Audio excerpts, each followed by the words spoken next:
หลวงปู่ดีเนาะเคยได้ยินไหมปู่ดีเนาะวัดมัชชิมวาดอุดรธานีหลวงปู่ดีเนาะโยมใส่บาตรดีเนาะโยมเขาพูดอะไรก็ดีเนาะคำว่าขโมยของก็ดีเนาะ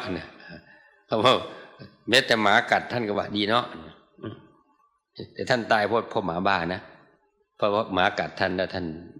ลิ้นพิษหมาบ้ามันเป็นทีหลังแต่มาอยู่อุดรสมัยปี1819ท่านเสียไปแล้วแหละแต่ว่าหลวงปู่ดีเนาะอะไรก็ดีเนาะดีเนาะหมดก็ท่านปล่อยวางแล้วก็ดีเนาะหมดหมากัดก็ดีเนาะเป็นโรคหมาบ้าท่านก็ไม่ได้ทุกข์อะไรนั่นแหละคือผู้ที่ปล่อยวางแล้วท่านสมควรอะไรท่านมองเป็นสมควรหมดเขาด่าเราก็สมควรด่าเพราะมันเคยด่าเข้ามาก่อนนี่เขาฆ่าเราตีเราสมควรเพราะว่าเราเคยตีเขามาก่อนฉะนั้นท่านจึงให้นึกกว้างๆนึกไกลๆอย่านึกแค่วัน2 วันปี2 ปีหรือชาติ2 ชาตินึกไปโน่น5 ชาติ10 ชาติกี่กับกี่กันก็นึกย้อนไปเพราะมันเกิดขึ้นปัจจุบันท่านบอกว่า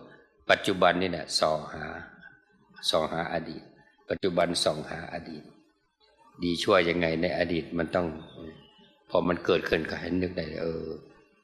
มันเป็นกองเก่าที่เราเคยสร้างมาบุญก็เหมือนกันบาปก็เหมือนกันนะเวลาบุญมันเกิดขึ้นอยู่ดีๆทำไมมีนะทำไมได้แล้วทำไมคนนั้นเอามาให้คนนี้เอามาให้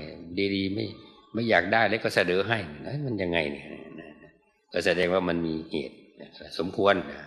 ก็สมควรได้สมควรรับ